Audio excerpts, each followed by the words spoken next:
Stephen King, get busy living or get busy dying. Life is like a wheel. Sooner or later, it always comes around to where you started again. The most important things are the hardest to say. And in real life, endings aren't always neat, whether they're happy endings, or whether they're sad endings. The trust of the innocent is the liar's most useful tool. Only enemies speak the truth, friends and lovers lie endlessly, caught in the web of duty.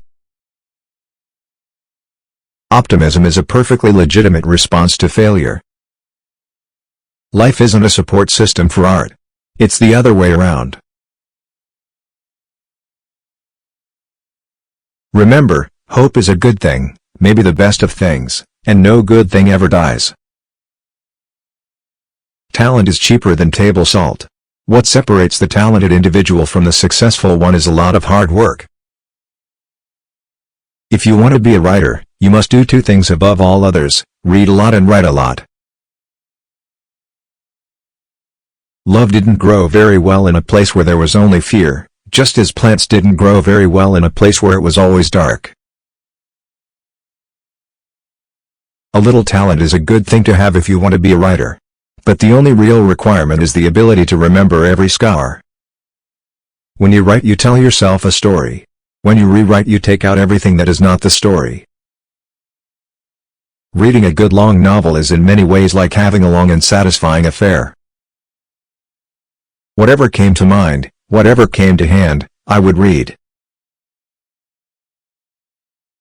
Only library books speak with such wordless eloquence of the power good stories hold over us. The more you read, the less apt you are to make a fool of yourself with your pen or word processor. If you don't have time to read, you don't have the time, or the tools, to write. Simple as that.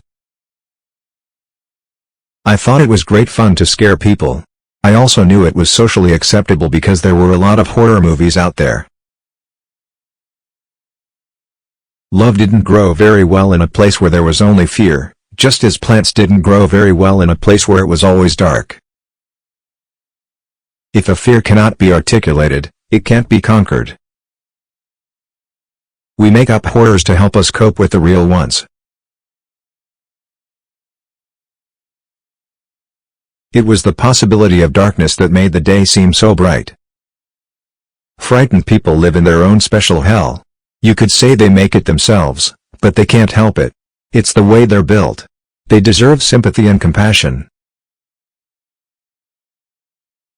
We need ghost stories because we, in fact, are the ghosts. I thought it was great fun to scare people. I also knew it was socially acceptable because there were a lot of horror movies out there. If a fear cannot be articulated, it can't be conquered.